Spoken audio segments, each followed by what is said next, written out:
안녕하십니까. 반갑습니다. 이데일리맵의 황주명 대표입니다. 참 시장이 떨어질 것 같으면서도 가고 또 갈 것 같으면서 떨어지는 아리송다리송한 장이 아닌가라는 생각이 듭니다. 개인 투자자분들 이럴 때일수록 소외감도 많이 느껴지실 거고요. 또 잘못된 판단이 될 가능성이 굉장히 높습니다. 제가 주식 경력이 이제 한 14, 15년 차 정도 되고 있는데 남들과 다른 거는 8시간 이상 꾸준하게 이 시장에서 봤다라는 것입니다. 즉 2만 시간 이상 넘었는데 제가 내공 있게 한 말씀 좀 드리도록 하겠습니다. 아마 개인 투자자분들이 이제 소외감 때문에 막 고점주들 매수하기 시작할 겁니다. 왜? 바닥주들 매수하면 소외받는 것 같거든요. 조만간 큰일 나십니다. 제가 당부드리는 건데 대응을 꼭 하셔야 되는 장이 올 수 있습니다. 저는 조금 눈치를 안 보는 편입니다. 어떤 눈치를 안 보냐? 개인 투자자분들한테 늘 얘기 드리지만 안 됐을 경우에, 됐을 경우에 이런 눈치를 안 봅니다. 왜? 그런 걸 듣기 위해서 저의 방송을, 우리 함께하는 방송을 보지 않는다라고 생각이 듭니다. 저는 그러면서 하나의 팁을 좀 드리겠는데, 자, 조금 있으면 이제 8월 15일이 얼마 남지 않았습니다. 2분기 실적입니다. 그 기간까지는 유동성 장세로 좀 상승 흐름을 보일 수는 있겠지만 그 다음부터 굉장히 미지수가 될 것으로 저는 보여집니다. 계속해서 말씀드리고 있습니다. 조심하셔라, 고민하셔라, 생각하셔라. 제가 늘 항상 유혹하는 게 참 무섭다라는 생각을 듭니다. 제일 좋아하는 고사성어에 대해서 뭘 말씀드릴 때 목계지덕이라는 고사성어를 말씀드립니다. 그 목계지덕이라는 것이 무엇이냐? 고 이병철, 삼성전자 고 이병철 회장이 가장 좋아했던 말인데요. 저는 주식할 때 되새기고 또 되새깁니다. 제 사무실에 이제 모니터를 보게 되면 다른 단어는 없어요. 이 목계지덕이라는 것을 포스터에다가 붙여놓습니다. 왜 그러냐? 어느 순간 이 불안한 주시장에서 저도 흔들릴까 봐라는 생각이 듭니다. 제 목계지덕에 대한 내용을 짧게 요약을 드리면 결국은 나무의 닭이다라는 얘기를 드리는데, 첫 번째는요, 나무를 의식하셔서는 안 돼요. 지금 누군가는 수익을 본 사람의 이야기가 들리고 누군가는 손실 본 사람의 이야기가 들리는데 항상 있잖아요. 수익 본 자랑하는 사람 이야기만 들려요. 잘 보시면 안 됐다는 얘기는 그 후에 들리는 겁니다. 그래서 남의 이야기를 너무 듣지 마십시오. 두 번째는요, 내 자신을 깊이 성찰해 보십시오. 대부분 개인 투자자분들 좀 안타깝다라고 생각하는 부분 중에 하나가 내 내면의 깊이를 분석을 많이 안 합니다. 사실 제가 제일 좋아하는 게 덕분에라는 단어입니다. 남 탓에라는 단어는 좋지 않아요. 그 덕분에가 되는 것이 잘 되기 위해서는 내 내면에 대한 기본 가치를 좀 잘 이해하고 계셔야 될 것 같고요.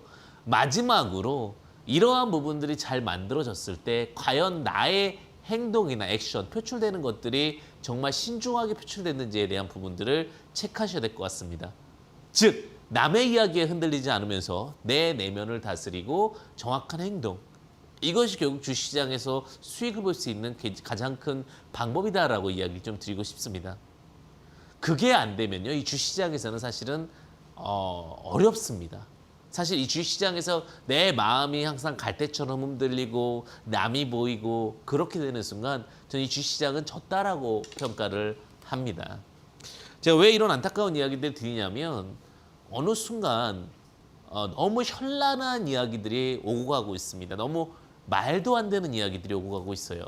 그런 부분들이 많아질수록, 그런 뉴스들이 많아질수록 우리들은 경계하고 조심하셔야 됩니다.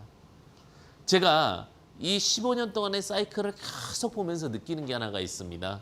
차분했으면 됐을 텐데, 마음만 편했으면 됐을 텐데, 남과 비교하지 않았으면 됐을 텐데, 그리고 이런 부분들이 굳어지고 마음이 단단해지니까 이제부터 보입니다. 참 그게, 저는 예전에는 그런 걸 믿질 않았어요. 저도 이른 나이에 초창기에 사업을 시작을 했었는데 연륜이나 경륜에 대해서 크게 의구심을 들지 않았어요. 내가 열심히 하면 되지. 난 훌륭한 사람이야. 뛰어난 사람이야. 이렇게 했는데 그것이 과연 어느 정도 시간이 지났을 때는 굉장히 큰 한계로 봉착을 하더라고요. 제가 20대 때 사업을 했을 때도 마찬가지고 주식을 했을 때도 마찬가지인데 빠르게 올라갔습니다. 빠르게 성장했지만 그때 없었던 게 경륜과 연륜이었던 것 같아요. 근데 더 중요한 건 저는 경륜이라고 봅니다. 경륜이란 것은 그 일을 계속해서 반복했을 때에 대한 행동에 대한 결과값들이 쌓이기 시작하거든요. 그리고 그것들을 오랫동안 버티면서 마음속에 굳은 살도 생기고 행동하는 머리에 굳은 살도 생깁니다. 그러면서 정확한 판단할 수 있는 단단한 힘이 생깁니다. 지금 제가 왜 이런 이야기를 드리냐. 주식 초보자분들이 너무 많아지셨죠, 사실. 지수가 하락을 하게 되고 코로나19에 대한 부분들. 더 이상 언택트 시대를 맞이해가지고 실물 경제에 대한 부분보다 그러니까 쉽게 얘기하면 지금 당장 내가 살 수 있는 경제보다는 인터넷을 활용한 이런 부분들이 증가되다 보니까 매매가 인터넷으로도 가능한 주식시장에 어떤 열풍을 불러일으켰는데 이럴 때일수록 이제 주식이 쉬운데? 나 주식으로 돈 벌 수 있겠는데? 이런 생각들이라는 자만심이 생길 겁니다. 저는 조심하셔야 된다고 봅니다. 제가 겪었던 일이니까. 제가 경험했던 일이니까. 예전에는 귀에 들리지도 않았습니다. 저도 아무리 얘기를 해도 내가 잘났어, 훌륭해, 뛰어나야가 먼저였거든요. 근데 지나고 보니 경륜을 갖다 보니 그냥 늘 한결같은 게 최고겠구나. 현란하지도 않고 현란할 필요가 없습니다. 늘 반복되는 수익이 되다 보면 압도적인 수익이 나옵니다. 제가 이런 얘기를 하는데 아직까지 크게 안 하다 하실 거예요. 현란한 게 최고죠. 저 현란한 거에 대해서도 이야기 드릴 수 있습니다. 오늘 현란한 플레이에 대한 이야기들도 있어요. 하지만 제가 늘 당부드리는 게 현란한 게 중요한 게 아니다. 다부지고 단단하고 안정적으로 하는 게 중요한 거다라는 얘기를 다시 한번 이야기를 드리고 싶습니다. 그 베이스가 됐을 때, 그 루틴이 됐을 때 여러분들은 제가 봤을 때는 돈을 버실 거고 그다음에 이슈 시장에서 승리할 것이라고 봅니다. 자, 오늘도 그래서 어떠한 내용을 가지고 올 것인가에 대한 굉장히 고민이 컸습니다. 사실 대가의 방송을 준비하면서 참 제목이 주는 무게감이 있거든요. 대가라는 단어, 대가라는 키워드라는 것은 그래도 남들보다 많이 알고 뛰어나기 때문에 붙여주는 키워드가 아닐까라는 생각이 들고요. 그 키워드에 걸맞게 오늘도 최선을 다해서 준비했으니까 시청자분들 조금이나마 도움이 됐으면 좋겠습니다. 그리고 오늘 만약에 방송 중에 못다한 이야기들은 분명히 있을 수 있습니다. 그럴 때는요, 제가 노란톡 오픈 채팅방입니다. 노란톡 오픈 채팅방에 황주명 검색하셔서 오시게 되면 제가 또 못다했던 이야기들 추가적으로 또 드릴 수 있으면 드릴 테니까 참고하셔서 오시면 되실 것 같습니다. 자, 오늘의 강의 들어가도록 하겠습니다. 오늘의 강의는 사실 아까 전에 제가 목깨지덕이라는 얘기를 드렸어요. 목깨지덕의 가장 큰 덕목은 뭐예요? 상대적으로 남의 눈초리를 보지 않는 것. 그런데 제가 오늘 갖고 온 건 뭐냐면 RSI라는 매일법을 갖고 왔습니다. RSI 뭐냐? Relative Strength Index. 상대 강도 지표예요. 상대 강도 지표인데 상대적으로 남을 상대적으로가 아닙니다. 아까 전에 말씀드렸어요. 나 자신을 상대적입니다. RSI 보조 지표의 기본은 나의 결과값을 갖고 비교를 하는 겁니다. 우리가 원래 비교에는 두 가지 비교가 있습니다. 나 자신에 대한 비교와 남과 나에 대한 비교가 있습니다. 남과 나에 대한 비교는 굳이 할 필요가 없습니다. 주식든 어떤 루틴이든 나 자신, 나에 대한 깊이 있는 성찰만이 여러분들이 성공할 수 있고 여러분들이 뛰어나질 수 있는 베이스가 되는 겁니다. 자, 그럼 그거 보도록 하겠습니다. 자, 오늘 이제 매매법에 대해서는 크게 이제 RSI 저점 공식과 RSI 저점 공식 매매법과 RSI 저점 공식 사례를 통해서, 즉 매매법 정의 사례를 통해서 이어지는 순차적인 강의가 진행이 되도록 하겠습니다. 자, 우리가 항상 어떤 일을 할 때는 잘 키워드에 대한 이해들이 필요할 수 있고요. 그 다음에 그걸 갖고 어떻게 활용하는지, 그 다음에 예시까지 보게 되면 하나의 세트가 완성된다라고 봅니다. 우리가 항상 제가 사실 그런 걸 했었어요. 예전에 이제 뭐 공부를 가르친다거나 뭐 대학교 때 과외를 하거나 이럴 때 공부를 잘하는 사람들의 특징이 무엇일까, 공부를 못하는 사람들의 특징이 무엇일까를 분석을 해봤어요. 주식도 똑같을 것 같아요. 그랬더니 제가 봤을 때는 머리는 다 비슷비슷해요. 대한민국 사람들이 정말 뛰어나지 않으면. 그런데 뭔가 성과를 잘 내는 사람과 성과를 못 내는 사람의 차이는 뭐냐면 정리의 기술이더라고요. 즉 어떤 거를 받아들일 때 우리는 그거를 잘 내 머릿속에 정리를 잘 해놓은 사람들은 그걸 꺼낼 때도 좋아요. 왜? 어디에 위치해 있구나를 파악하니까. 근데 왼쪽에도 있고 오른쪽에도 있고 정말 훌륭한 어떤 소프트웨어를 갖고 있으면 괜찮지만 그런 부분들, 하드웨어를 갖고 있으면 괜찮지만 그런 부분들이 없다면은 정리가 안 된 분들은 꺼내오질 못합니다. 그래서 제가 그러죠. 항상 어떠한 기법을 인지하거나 이해할 때는 정리가 참 잘 돼 있는 것을 갖고 오는 게 좋다. 자, 그래서 우리가 정리를 하기 전에 이제 매매법에 대한 부분을 배울 텐데, 자, 정의에 대한 부분들은 그냥 제가 간단하게 얘기 드리겠습니다. RSI 이 키워드를 갖고 일단 말씀을 드릴게요. 사실은 큰 의미가 없지만 알고는 가시고 될 것 같아서 Relative Strength Index입니다. 즉 상대 강도 지수인데 비교라는 건데 나 자신과 비교라는 거야. 나 자신을 비교했을 때 상대적으로 과거와 현재와 미래 중에 내 위치는 과거 대비 어디에 있는 것인가요? 라는 거에 대한 답변입니다. 즉, 나 자신으로 비교했을 때 RSI가 30이면은 과거 대비 나의 위치는 한 30% 정도 위치해 있습니다. 그럼 지금은 50%에 위치해 있습니다. 80%에 위치해 있습니다. 이런 겁니다. 그래서 30 정도가 넘으면 다시 이제 과거. 우리가 그러잖아요. 발을 딛고 다시 턴어라운드 한다. 이게 뭐예요? 기준선 30은 상승 시그널선이다 라는 얘기고요. 그 다음에 기준선 50은 상승 확실선이고요. 기준선 80은 과열 의심선. 즉 우리가 과거 대비 내가 정말 시험을 잘 봤어요. 내가 제일 잘 봤을 때가 이제 평균적으로 50점이었어요. 근데 과거에 제일 잘 봤을 때가 한 80 정도 된 거예요. 그러면 이번에 내가 80점을 맞으면 그 다음에 그 성적보다 높게 나올 가능성이 높아야 낮아요. 주식은 일반 돈입니다. 자, 제가 간단하게 생각하게 되면 30과 50과 80이 있는데 자, 원래 내가 평균적으로 50점 맞는 사람이에요. 그러면 내가 30점, 기준선 30 정도의 매수를 했다라고 하면은 올라갈 기대가 크겠죠. 아, 매수 잘했네. 그럼 50에서 매수를 했어요. 똑같이 노력한 거고 똑같이 어느 정도 공부를 한 상황이라면 난이도도 비슷하다면 50이 그래도 올라갈 수 있는 가능성이 있겠네. 근데 내가 50점 맞았던 사람이 80점을 올라갔어요.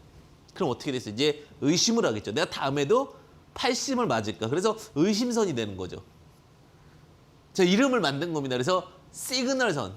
그러니까 시그널선은 30은 어쨌든 상승 시그널을 보일 가능성이 크다라는 거고 확실선은 50점대는 그래도 내가 평균적으로 맞았으니까 확실하게 50점 나오겠지. 근데 80부터는 뭐 해야 돼요? 우리가 의심을 해야 돼요. 근데 여기서 80에서 의심을 하는데 이렇게 하니까 좀 이해가 쉽죠? 예. 80에서 의심을 하는데 처음에만 80점 맞은 게 아니에요. 이제 80점을 한번 맞아오고 다음에 또 80점을 맞아왔네? 그 다음엔 90점을 맞아왔네요. 이제부터 이건 뭐예요? 어느 정도 이 사람의 평균치가 올라간 거예요. 그래서 80일 때는 의심을 하고 있다가 80을 유지할 수 있는지 체크하고 유지가 된다면 오히려 이제 뭐예요? 이거는 레벨업이 된 겁니다. 레벨업. 그래서 이렇게 해서 80은 의심선이다라고 보시면 될 것 같고요.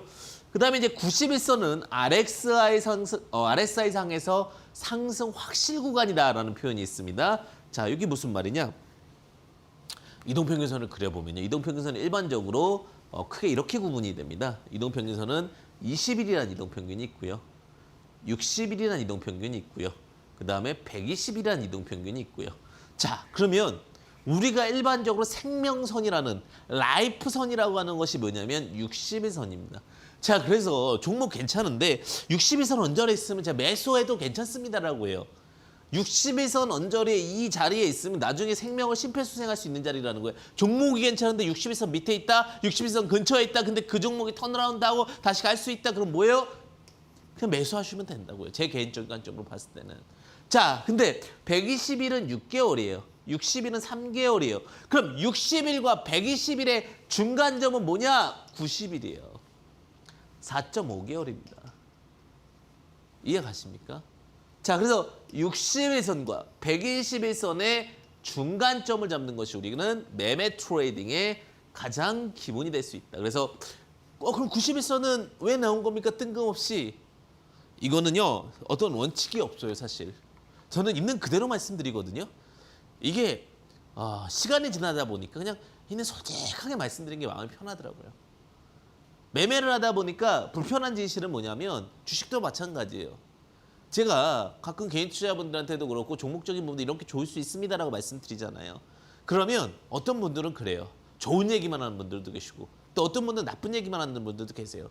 자, 마찬가지죠. 여기서 앞에서 얘기하는 사람은 좋은 얘기를 많이 할 거며 또 그 종목에 대해서 좀 보셨던 분들은 나쁜 얘기가 오히려 더 많을 경우도 많아요. 그런데 시간이 지나고 보면 돼요. 시간이 지나고 루틴이 보면은 어떤 답이 맞을지 다 보이거든요. 근데 그럼 이 91선이라는 건 통계적으로 뭡니까? 91선은 무엇인가? 제가 통계를 내본 거예요. 어느 바닥에서 올라왔을 때 수익이 많이 날 것인가에 대해 보니까 91선인 거예요. 그러니까 쉽게 얘기하면 저희 회사에서 똑같은 결과값을 61선 놀고 그 명료가 그거예요. 61선을 갖고 매매를 한 달간 했을 때 바닥에서 어느 정도 확정성을 가질 수 있겠는가.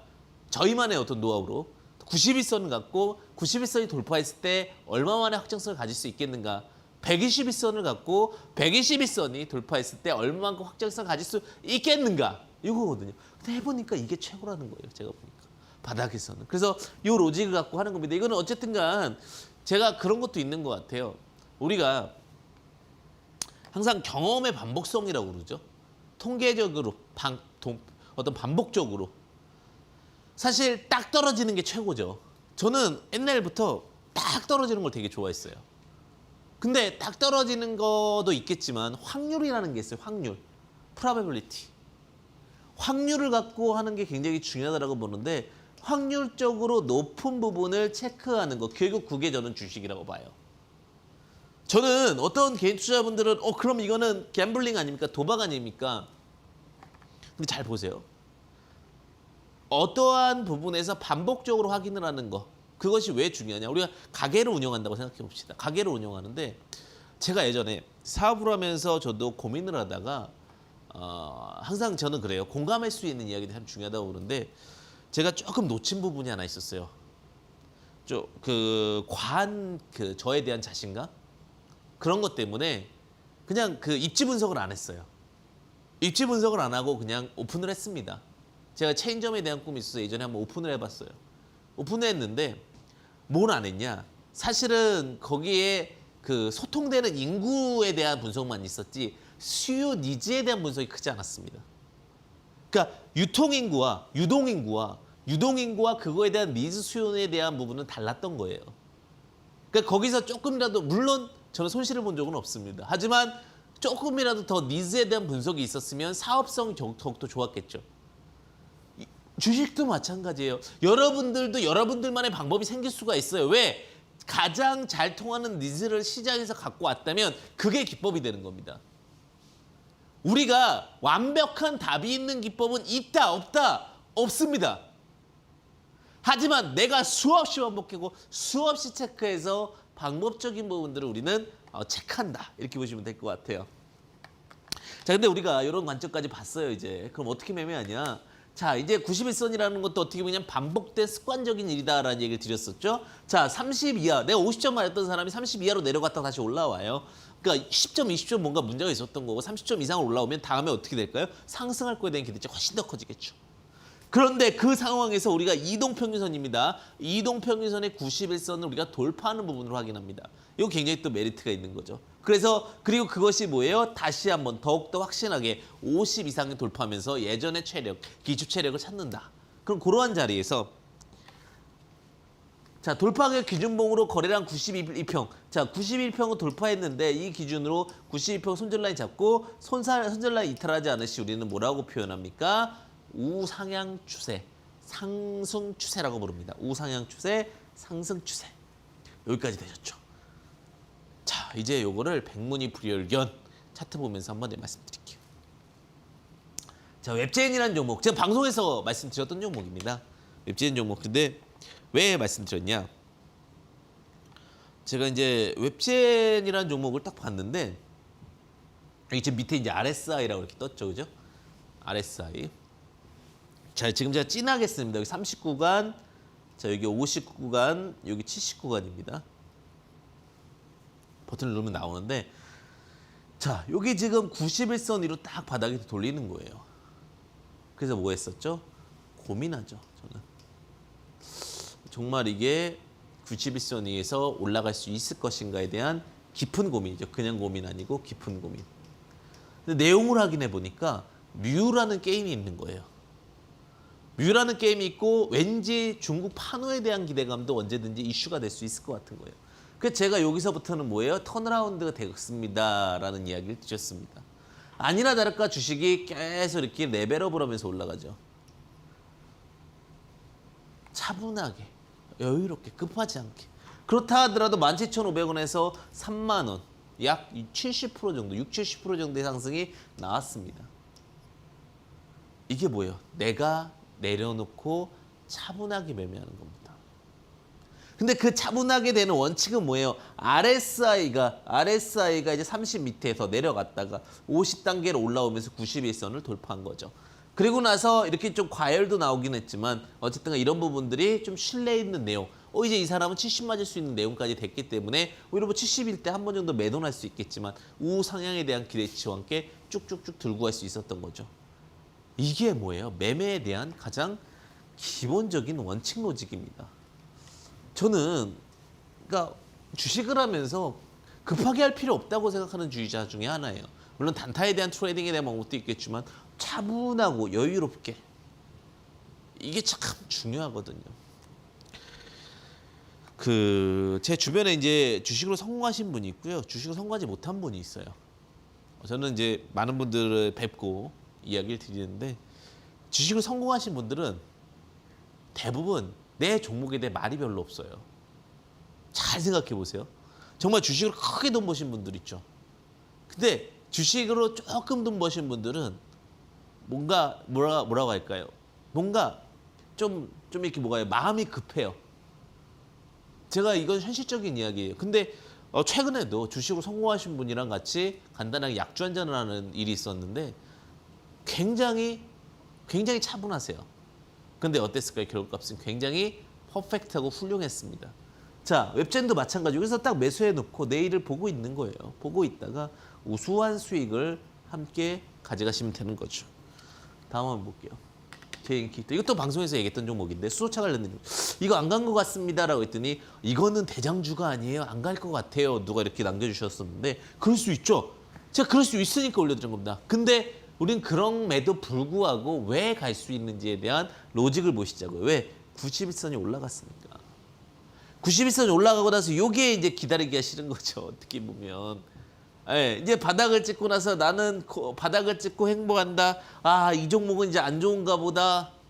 이 종목은 보지 말아야겠다. 아니죠. 이 종목이 왜 지금 50일 올려놓고 70단계로 가면서 수없이 많은 테크니컬적인 부분들이 오고 갔고 그렇다면 이런 로직상에서 지금 여기까지 간 것만 해도 얼마 60, 70%입니다.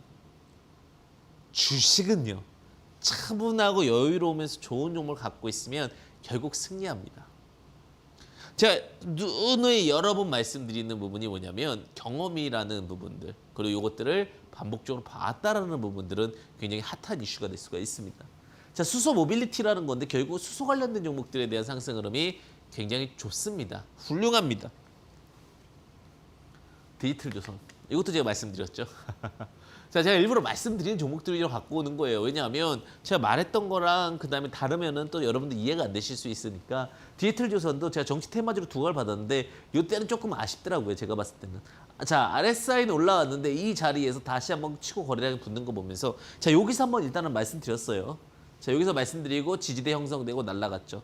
자, 여기서 또 한번 보시고 지지대 형성되고 또 날라갔죠. 아, 종목이라는 것이 디지털조선은 뭐 정치 테마주로 두각을 되어 있는데 종목이라는 어떤 전체적인 그림선상에서 우리는 종목을 바라볼 때 어떤 수급적인 부분들도 있겠지만 어떤 패턴적인 부분들, 그 힘에 대한 균형에 대한 부분들을 우리가 잘 인지하시면 더욱더 돈을 벌기는 수익을 내기는 훨씬 더 좋으실 수 있다라는 겁니다. 그래서 RSI 관점을 본다면 바닥에서 올라오고 또 튀어 올라오고 그죠? 여기서 지금 이렇게 올라오는 모습들을 우리는 확인할 수가 있었다라는 거죠. 정치 테마주로도 두각을 받으면서 우상향 위로 올라가는 패턴들에 대한 기준치들을 우리는 체크할 수가 있었다라는 겁니다. 디지털조선도 마찬가지고요.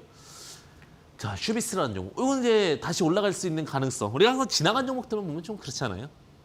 앞으로 갈 종목들에 대한 이치도 좀 보셔야 될 것 같은데 제가 이제 그런 얘기를 많이 드려요. 방송을 하면서도 그렇고 저는 이제 지나간 얘기만 드리는 거는 사실은 정확하지 않다라고 봅니다. 우리가 틀렸든 맞았든 그 결과 값에 대해서 체크를 하는 것도 굉장히 중요하다고 봐요. 저 시장에 대해서 계속 말씀드려. 안 떨어진다고. 아직까지는 좋다고. 지금 제가 너무 황당한 게 좋다라고 했던 거 기억나시죠? 저번 주 방송에서도 제가 좋다라고 말씀드렸고 돈 워리 VIP까지 말씀드렸어요. 근데 제가 그런 얘기, 돈 워리 VIP지만 올투게더 돈 워리 VIP는 아니에요. 그죠? 케이스 바이 케이스라고 말씀드렸습니다. 경우에 따라서 다르다라는 거예요. 그죠? 그런데 아직은 유동성 장세가 풍부합니다. 저 정말 걱정되는 게 막 흔들리세요, 마음이. 그 주식 투자자의 마음은 갈대요. 이렇게 쉬셔도 될 것 같은데 이걸 딱 잡아줘야 돼요. 그것만 되면 성공하는데 자, 휴비스라는 종목도 제가 볼게요. 휴비스를 첫 번째 패턴에서 어떻게 봤냐. 자, 이제 두 번째 패턴을 보는 방법을 알려드릴게요. 휴비스가 자, 딱 어디로 올랐어요? RSI가 딱 치고 올라오면서 51로 올라왔죠. 51로 올라오면서 우리 91선으로 올라갑니다. 그럼 딱 뭐예요? 오케이 하면서 우리는 매수 포지션을 볼 수 있습니다. 자, 여기서 1차 파동이 나왔어요. 자, 주식은요. 1차 파동이 나왔는데 그 다음에 뚜렷한 상승 없이 빠졌다. 그걸 우리 뭐라고 합니까? 엘리어트의 상승 파동이 제대로 완성되지 않았다라는 겁니다. 자, 여기서 지금 엘리어트 파동이 나왔는데 자, 갈매기 패턴부터 볼까요? 자, 지금 요 파동을 어떻게 그려갈 것인가? 나중에 제 방송 중에 독수리 갈매기 패턴 강의가 제가 다시 한번 해드릴 테니까 그 패턴 보시면 좋으실 것 같고요. 자, 이렇게 우리가 뭐가 생겼어요? 자, 여기 갈매기가 생겼죠. 갈매기가 끼룩끼룩 하는데 자, 새우과자가 생겼습니다. 새우과자 탁 생겼어요. 그럼 자, 보세요. 갈매기 패턴이 나왔다는 건 엘리어트 파동의 1파, 2파가 발생했다는 겁니다. 1파, 2파가. 자, 그 다음에 뭐예요? 엘리어트 3파가 나왔어요. 자, 5파까지 야, 5파도 나온 거예요, 사실은. 자, 제가 이 모든 파동, 잔파동도 아까 큰 파동 말고 잔파동도 엘리어트로 구분할 수 있다. 이렇게 말씀드렸거든요. 자, 1파, 2파, 3파, 4파, 5파까지 나온 거예요. 자, 보세요. 1파, 2파, 3파, 4파, 5파. 자, 주식은요. 상승 5파와 하락 3파로 이루어진다. 엘리어트가 그랬습니다. 그리고 대부분의 엘리어트 파동의 기본 원칙들이 생각보다 주식시장에서 굉장히 브라보하게 잘 맞습니다. 여기까지 이제 엘리어트 5파 파동인데 자, 그 다음에 여기서 우리가 생각해 보셔야 될 게 엘리어트 파동으로 봤으면 이제 우리는 하락에 대한 부분도 인지하셔야 되는데 A파. 자, B파스럽게 나오질 않았어요. 물론 지금 요 파동 부분에 자, A파, B파, C파 이렇게 돼야 되는데 지금 뭐라고 하냐면 B파가 제대로 인지가 돼서 A파 횡보파가 돼버렸죠. B파가. 자, 주식은 A파, B파, 그 다음에 C파로 이루어진다고 그랬죠. 이런 것들 잘 알아셔야 돼요. 자, B파가 지금 어느 단계에 있어요? 자, 지금 A파, B파, C파인데 A파, B파, C파 이렇게 됐어요. 그럼 자, B파가 어느 정도 올라가야 된다는 상황인데 올라간 적이 없잖아요. 이런 종목들은 결국은 어떻게 됩니까? 결국은 우상향하면서 주가가 끌어당길 가능성이 너무나도 높고 큽니다. 자, 그래서 제가 휴비스에 대한 이야기들도 말씀드리지만 A파, B파, C파에 대한 이해를 봤을 때 지금 자리는 크게 나쁘지가 않아요. 물론 이 종목 자체가 코로나19 관련주로 두각을 받으면서 시장의 트렌디한 어떤 매개체, 힘에 대한 균형점 이런 부분도 찾아냈지만 이런 가정들 보시면 좋습니다. 자, 도어 엔지니어링 제가 말씀드렸죠. 도어 엔지니어링도 제가 이 정도에서 보시면 된다라고 말씀을 드렸었는데 가끔 개인 투자자분들이 힘을 주시는 말씀들이 너무 감사해요. 근데 그런 얘기를 드려요. 그 황 대표님은 대부분 차트 바닥주를 참 좋아하시나 보는데 차트 바닥주가 마음 편하지 않습니까? 제가 늘 얘기 드리지만 불편한 종목을 매매하지 않는 게 좋습니다. 그래서 나중에 뭐 91선 궁금하신 부분들이 이런 것들 있잖아요. 제가 항상 소통과 그다음에 어떤 관계에 대한 부분들에 대해 중요성을 말씀을 드리는데 만약 이런 부분들 좀 잘 이해가 안 되신다면 다시 한번 말씀드리지만 노란톡 오픈 채팅방에 황주명 검색하셔서 들어오시면 됩니다. 노란톡 오픈 채팅방에 황주명 검색하시면 그런 거 있는 것 같아요. 이동평균선 매매하다가 조금 힘들거나 어려울 수 있잖아요. 그죠? 그럴 때 이런 기준점들을 잡아주는 부분들, 그 참고할 수 있는 자료들을 체크해주는 부분들은 또 이런 데서 또 체크해 볼 수 있으니까 항상 공부 차원에서 많이 또 보시면 좋지 않으실까라는 생각이 듭니다. 자, 도어 엔지니어링 보시게 되면 도어 엔지니어링 같은 경우 주가가 이제 이렇게 상승을 해요. 상승을 하고 나서 횡보하고 있는 국면인데 여기서 마찬가지죠. 다시 올라갈 수가 있겠죠. 근데 제가 지금 말씀드린 대부분의 종목들이 뭐냐? 실적주예요. 실적주. 와, 주식해보신 분들 알겠지만 실적의 중요성은 너무나도 중요합니다. 네, 그래서 우리가 주식의 어떤 가치 모델, 평가 모델 할 때 우리는 퍼 모델이 있고요. 그 다음에 무슨 모델이 있어요? PBR 모델이 있고요. 그 다음에 뭐 PSR 모델이 있고요. 뭐 이런 모델들이 있는데 그 가중에서 우리가 가장 일반적으로 하는 게 뭐예요? FOR 모델이죠. Price Earnings Ratio. 그래서 순이익을 가격과 비교할 수 있는 비율이라고 그러거든요. 그러니까 어쨌든 실적에 대한 부분들은 주가 상승 원동력과 주가에 대한 가치와 주가에 대한 패턴이 예측가 됩니다. 그래서 뭐 예를 들면 퍼가 5면 5년 이내에 2배가 되는 거죠. 퍼가 3이면 3년 이내에 2배가 되는 거죠. 퍼가 10이면 10년 이내에 2배가 되는 거죠.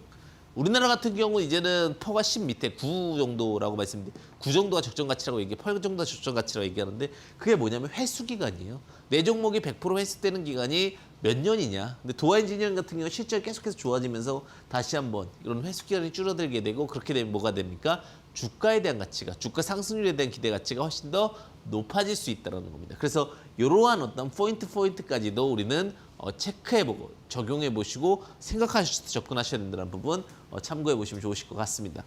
도화 엔지니어링까지 봤는데요. 자, 일양약품도 제가 워낙 많이 말씀드린 놀텍.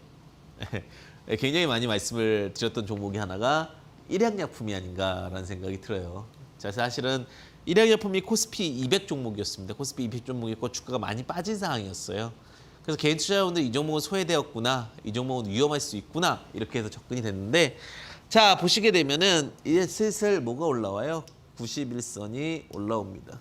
자 91선이 이렇게 올라오게 되죠. 이렇게 올라오고 이렇게 올라오죠. 자 91선이 올라오면서 우리는 주가에 대한 부분들을 인지할 수가 있습니다. 자 체크해 보게 되면은 주가 이렇게 횡보하는 단계가 될 것 같고요. 그다음에 주가가 눌렀다가 튀어오르는 단계가 형성이 됩니다. 주가 눌러왔다가 튀어오르는 단계가 형성이 되면은 이제 여기서부터 뭐가 되는 거예요? 다시 급등 포지션으로 바뀌게 됩니다. 그래서 이런 급등 포지션에 대한 우리가 이해도가 굉장히 중요할 수가 있을 것 같은데 자 무슨 말이냐? 가장 중요한 건 다시 한번 RSI부터 체크하는 겁니다. RSI가 다시 이렇게 우물 속으로 들어갔다가 자 지금 보시면 이거는 50단계에서 올라오게 됩니다. 자 91선이 올라오고 나서 눌러갔다가 다시 올라가는데 저희가 볼 건 뭐예요? 이런 91선 부분에서는 반등이 나온다라는 겁니다. 그래서 가끔 그러세요. 내 종목은 계속 빠지지 않을까요? 그럼 한번 확인해 보세요. 91선이 어디에 위치했고 정말 이게 지지대가 나올 수 있는 건지. 사실 우리가 바닥에서 턴어라운드 돼서 잘 갈 수 있는 종목들은요. 61선은 함정이에요. 제가 왜 91선을 갖고 왔겠어요? 사실은 예전에는 61선을 이탈하지 않고 가는 경우도 굉장히 많았고 61선이 91선의 역할을 하기도 했습니다. 그런데 요즘엔요.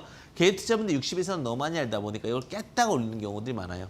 깨는 순간 개인들은 뭐가 나오냐? 투심 매매, 투매 물량이 쏟아집니다. 그래서 그 투매 물량에 대한 부분들까지도 관리와 여러 가지 부분들이 있었기 때문에 그런 로직까지 말씀드려요. 상승은 꽤 했죠. 그죠? 3만 원에서 9만 원 가까이 했으니까요. 제가 그래서 그런 얘기를 드렸어요. 이런 종목들 2만 원대 말씀드렸거든요. 사실은 이런 종목들 말씀드릴 때 충분히 갈 수 있는 종목이다. 차트 바닥에서 보시면 크게 갈 거다. 어떻게 보면 3배, 4배 갔습니다. 근데 그런 부분들의 원칙은 뭐였습니까? 사실은 차트 바닥에서 여유롭게 매매한다라는 겁니다.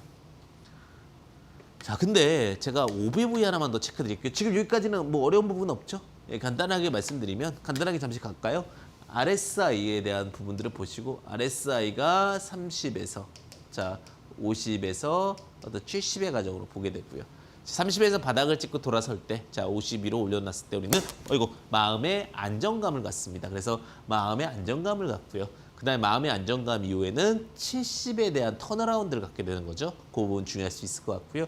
그다음에 이동평균선 중에서는 91선에 대한 부분들을 우리가 체크를 했는데 91선 같은 경우는 이동평균선에 대한 부분이라고 보시면 될 것 같고요. 그 이동평균선 중에서도 왜 제가 61선 안 쓴다고 그랬죠? 이제는 너무 많이 하시니까 이탈에 대한 부분들이 나오니까 그 부분들은 좀 체크하셨다가 접근하셨다라고 보시면 되실 것 같습니다. 왜 뭐 굉장히 단순하죠? 근데 저 91선 매매랑 RSI 매매만 잘 봐도 이 주시장 장악한다라고 봅니다. 마음 너무 어렵게 쓰지 마세요. 편안하게 쓰셔도 돼요. 매매가 그렇게 어렵다 이런 부분 없습니다. 차분하다, 편안하다 이렇게 보시면 돼요. 저 주식 참 쉽게 할 수 있다는 부분 굉장히 중요하다라고 보시면 될 것 같아요. 자, OBV 공식부터 시작해 정의매매법, 실전 사례까지 같이 가시면 되실 것 같습니다. 자, OBV라는 거는 온밸런스 발륨이라고 해서 이게 갑자기 왜 나옵니까? 종목 중에서 많이 빠졌는데 그 빠진 게 진짜 유효한지 아닌지를 확인하셔야 돼요. 제가 가끔 그런 얘기, 황주명 종목은 결국 갑니다. 이렇게 자신 있게 얘기 드리는 경우가 있어요, 제가. 개인 투자자분들은 거만하구나, 잘 모르는구나 이렇게 생각할 수도 있어요. 당연하죠. 근데 확률상으로 갈 수밖에 없는 이유들이 많은 게 뭐냐면 이 OBV 값을 굉장히 중요시 여겨서 그래요. 자, UST라는 종목이 결국 상승했던 이유가 뭐고 부방이 왜 갔습니까? 결국은 OBV가 살았기 때문에 갑니다. 온 밸런스, 발륨, 누적 균형 거래량이 살았기 때문에 여기서 주가 파동이 나오는 거예요. 굉장히 중요하기 때문에 반복드리는 거죠.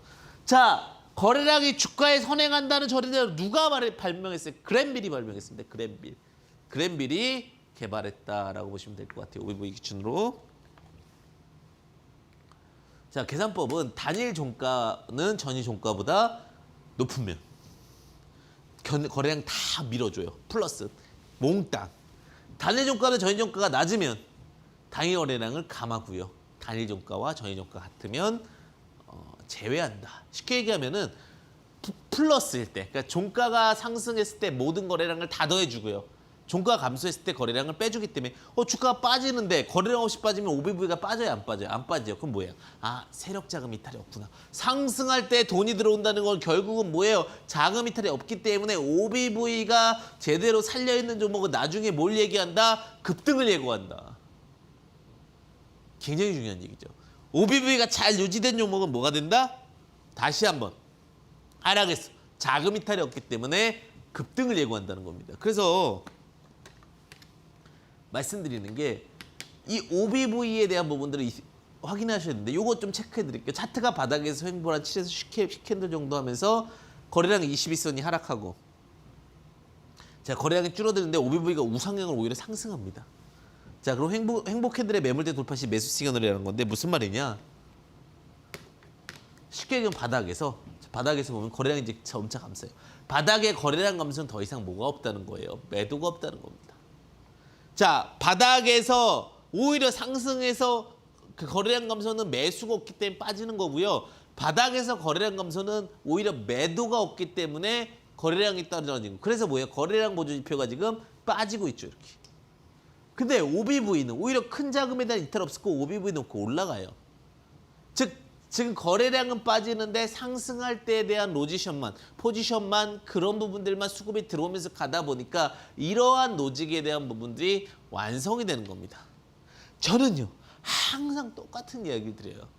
OBV 보셔라, 편하게 하셔라, 이 종목 안 갑니다. 여기서 질문 듣지 이 종목 안 갑니다. 갈 겁니다. 왜? 자금이 들어와 있고 거래량이 감소돼 있고 바닥에서 거래량 감소돼 있고 OBV는 계속 올라가면 어떻게 돼요? 자금의 축적을 의미하며 그 축적은 결국 뭘로 이어집니까? 급등으로 이어진다는 거예요.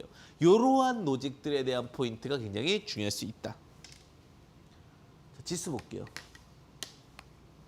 지수 보시게 되면 지수는 자, 제가 이제 OBV까지 봤으니까 저런 부분들 다 이해가 되셨을 것 같아요. 제가 시간상 조금 빨리 다시 또 진행을 한번 해보도록 하겠습니다. 지수도 있고 아직 미국 주식도 하나 더 체크를 해 드려야 되니까 그런 분들 좀 참고해 보시고요. 그리고 이번 주에 가끔 이제 많이 궁금해하시는 것 같아요. 좀 불안해하시는 분들이 워낙 많은 것 같아요. 제가 그래서 특별하게 사실 준비했습니다. 특별하게 준비했는데 이데일리 맵입니다. 이데일리 맵에 4인의 스페셜리스트들이 출동합니다. 여러분들 그냥 그 짧은 그 시간이 안 아까우시라고 많은 부분들을 준비했고요. 그리고 많은 분들에게 좀 불안한 하반기 주시장을 잘 대응할 수 있는 방법에 대해서 이야기하고자 합니다. 시간은 이번 주 토요일입니다. 토요일이고 오후 1시부터 5시까지 풀로 진행을 하니까 오셔가지고 주식을 바라보는 눈, 어떻게 이 주식시장을 현명하게 대처할 것인가 이런 부분들에 대한 이야기를 첫 번째로 들으셨으면 좋겠고요. 그 다음에 이 불안한 주식시장에서 가져야 될 원칙과 기준도 굉장히 중요할 수 있을 것 같습니다. 자, 지금 이 부분은요, KG 타워 하모니홀에서 합니다. 서울역이랑 그 다음에 쉽게 얘기하면 서대문역 이쪽 근처랑 굉장히 가까우니까 참고하시면 좋으실 것 같고요. 아래 하단에 또 문의 주시게 되면 또 말씀드릴 수 있도록 하겠습니다. 자, 지수 이야기 드리도록 하겠습니다. 지수 보겠습니다. 지수 보시게 되면은 자, 종합 코스피 지수를 볼게요. 제가 그런 얘기 드렸어요. 코스피 지수는 2,600포인트를 다 각자 생각이 있을 수 있습니다. 예. 2,600포인트 저는 언제까지 안 간다? 7년 동안 못 간다라는 주의죠. 네, 7년 동안 못 간다. 네. 개인 투자자분들 뭐 각자의 판단일 수 있겠지만 저는 2,600포인트를 7년 동안 못 간다라고 봅니다. 그러면 지금 2,200, 300에서 개별 종목은 가능할 수 있어요. 아직 시장은 좋다 나쁘다. Don't worry, be happy라고 했죠. 걱정하지 마세요. 행복합니다. 그러나 이제는 어느 정도 상단본이 있으니까 종목 선택이 굉장히 중요할 수 있다고 말씀드립니다. 2,600포인트를 7년 동안 못 간다는 관점에서.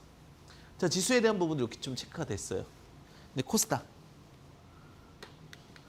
자, 코스닥은요. 어차피 지금 또 리스크를 맞았는데 코스닥은 좀 코스피랑은 다를 수 있어요. 개별 섹터에 대한 흐름들이 좀 있을 수 있는데 지금 코스피도 걱정은 안 하는데 그 800포인트 그리고 900포인트인데 이게 코스피는 2,600을 마의 구간이라고 부릅니다. 근데 코스닥은요. 900포인트를 마의 구간이라고 불러요. 그래서 이게 굉장히 힘든 가격이고요. 그다음에 800포인트도 굉장히 힘든 가격인데 지금부터는 뭐예요? 오늘 어느 정도 올라온 상태잖아요. 이제 다시 한번 쉽지 않은 구간에 들어섰습니다. 자, 뭐예요? 선택과 집중. 제가 이래서 말씀드리는 거예요. 아무 종목이나 지금 뭐 실적 좋아진다 뭐 이런 것도 좋겠지만 잘못 들어갔다가는요. 바닥주는요. 어차피 지수가 빠져도 이 지수를 다시 끌어올 때 쓰면 돼요. 근데 높은 종목은요. 굉장히 오래 걸립니다. 제가 그래서 조심하라는 거예요. 개인 투자자분들 항상 조심할 때는 조심하셔야 됩니다. 제가 매매를 하면서 늘 언제나 항상 같은 얘기를 드려요. 조심하셔라. 그래야지 성공하실 수 있다. 자, 근데 제가 그 얘기를 왜 그러냐. 아직도 제가 걱정 안 하는 게 미국 주식을 봅니다. 제가 예전에는 한국 주식만 보면 되는 줄 알았어요. 그래서 미국 주식 못 봐도 돼 이랬는데 보니까 알면 다 좋더라고요. 여러분들이 굳이 보실 필요 없습니다. 제가 보면 됩니다. 그죠? 제가 보고 매주 목요일 저녁 7시 여기서 방송에서 얘기 드리면 돼요. 예. 목요일 저녁 7시 대가들의 투자 정정하겠습니다. 목요일 저녁에 10시 11시에 보시면 됩니다. 그러니까 대가들의 투자입법을 그 편성표를 보시면 미국 주식에 대한 부분들을 좀 체크해 볼 수가 있을 것 같은데 자, 제가 왜 이런 얘기 드리냐? 제가 대가에서만 이런 얘기 드리잖아요. 미국 주식 분석. 자, 보시게 되면 무슨 사이클로 바뀌었냐면 바이오 사이클로 좀 바뀌었어요. 바이오 사이클. 바이오 사이클로 바뀌고 또 하나가 뭐가 되냐면 금융 사이클이 좀 붙었어요. 그러니까 이런 바이오 사이클과 금융 사이클은 뭐냐면 코로나에 대한 우려감은 지속된다예요. 그런데 시장에 대한 기대치는 아직 유지된다거든요. 제가 슈퍼바이오에 대한 이야기도 굉장히 많이 얘기 드리는데 바이오 섹터가 저는 굉장히 주목하거든요, 사실. 바이오 섹터가 아직까지도 주목해야 되는데 제가 SK바이오팜이 상장하면서 삼성바이오로직스나 이런 것도 좀 빠질 수 있다고 말씀드렸죠. 아니나 다가 좀 빠지죠, 그죠? 근데 이 바이오 중에서도 개별 바이오들은 아직 힘을 못 낸 것들이 있어요. 그러면 재차 이제 반등에 대한 부분들이 있을 수가 있죠. 그래서 이런 바이오들은 좀 보셔야 될 것 같고, 우리나라에서 금융이나 항공은 어렵습니다. 제가 봤을 때는. 제가 금융이나 항공은 지양합니다. 제가 봤을 때. 네, 금융이나 항공 갖고 수익 보기가 너무 힘들어요. 왜냐하면 어쨌든 간 그 미국이나 이런 데는 IB가 발달이 돼 있어요. 기업에 대한 어떤 투자라든지 이런 부분이 발달돼 있는데 우리나라가 조금 IB가 아쉽기 때문에 그런 부분 좀 어렵다. 그러면 어떤 로직을 볼 수 있냐. 미국 주식 보면서 아직 시장은 견고하다. 그리고 아직까지도 코로나19에 대한 부분들은 조심스럽게 보셔야 된다. 아직 시장에 대해서 코로나19 없어진 게 아니잖아요. 재유행에 대한 우려감도 있고 이런 부분들이 있기 때문에 조심스럽게 봐야 된다. 자, 그래서 미국 주식에 대한 부분도 좀 더 보신다면은 제가 이제 말씀드렸던 두 종목이 있었죠.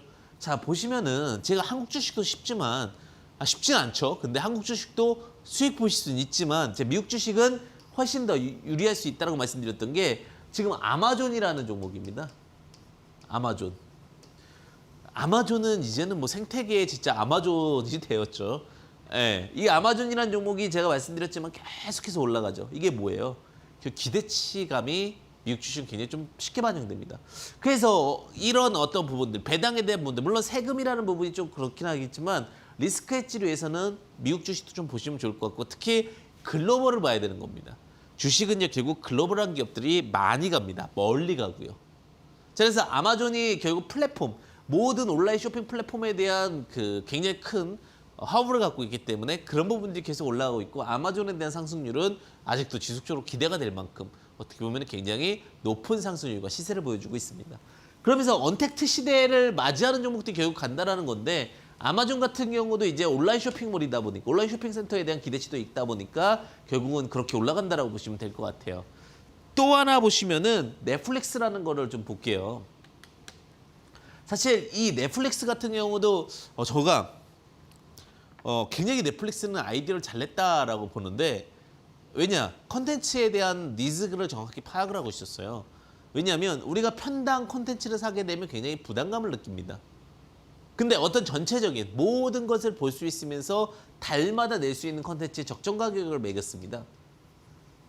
굉장히 단순한 아이디어예요. 그러니까 하나하나 콘텐츠를 보기에는 너무 돈이 많이 드는데, 그런데 그럼 이런 콘텐츠들을 하나로 모아서 합법적으로 잘 운영해 볼 수 있는 방법은 무엇일까? 월결제를 하면 되겠구나라는 생각을 가졌죠. 근데 월결제만 갖기에는 어떤 더욱더 퍼뜨리고 더욱더 확장할 수 있는 방법은 무엇일까? 그래서 묶으면 되겠구나. 이 아이디를 부여받은 사람들은 4인은 쓸 수 있는 시간에 대한 부분들을 얘기를 한 거죠. 여기 넷플릭스에서. 그래서 그런 부분들이 확인이 되고 적용이 되다 보니까 니즈가 팍 계속 올라오는 거예요. 그러면서 이제 제작까지 하는 거죠. 우리나라 영화 중에 킹덤이라는 영화, 이런 것들, 어떤 좀비 영화물이었는데 그것도 이제 자체 제작을 넷플릭스에서 하기 시작을 했습니다. 근데 그런 부분들이 맞아떨어지고 소비자의 니즈에 따라 맞아떨어지니까 주가는 어떻게 됩니까? 계속 갑니다. 구역구역 이렇게 가는 거예요. 계속. 이게 결국은 뭐예요? 수익 창출 모델의 기본 모델이 되는 겁니다. 저는 그래서 이러한 로직들에 대한 기본형 모델을 갖고 접근하실 수 있다라고 보시면 되실 것 같고요. 자, 그러면서 제가 마지막으로 말씀드리는 게, 제가 구리값에 대해서 너무 많이 언급을 드렸죠. 구리. 저는 다 봅니다. 결국은 국내 주식에 대한 포인트까지도 말씀을 드렸지만 결국 전체적인 흐름을 보지 않고 그 큰 그림을 볼 수가 없어요. 나는 한국만 잘 봐야 돼. 그건 예전에 지역적 시대일 때, 지역적일 때 전체적인 시장에 대한 부분을 봐야 될 텐데, 제가 구리에 대한 상승에 대해서 계속해서 얘기를 드렸어요. 구리가 제가 그랬습니다. 저는 실생활에 대해서 굉장히 민감한 사람이에요. 구리가 어떤 거 있었냐면 구리랑 은이죠. 예. 제가 엘리베이터 얘기를 드렸었죠.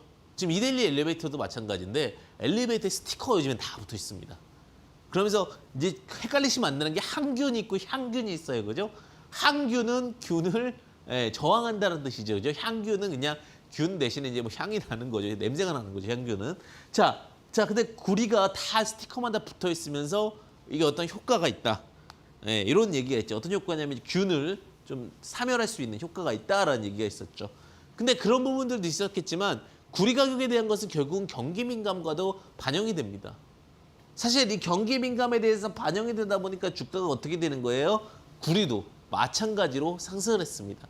자, 그럼 구리가 빠질 때가 이제는 뭐예요? 시장에 대한 우려갑니다. 제가 항상 겪어보니까 금속이 결국 시장의 대장입니다.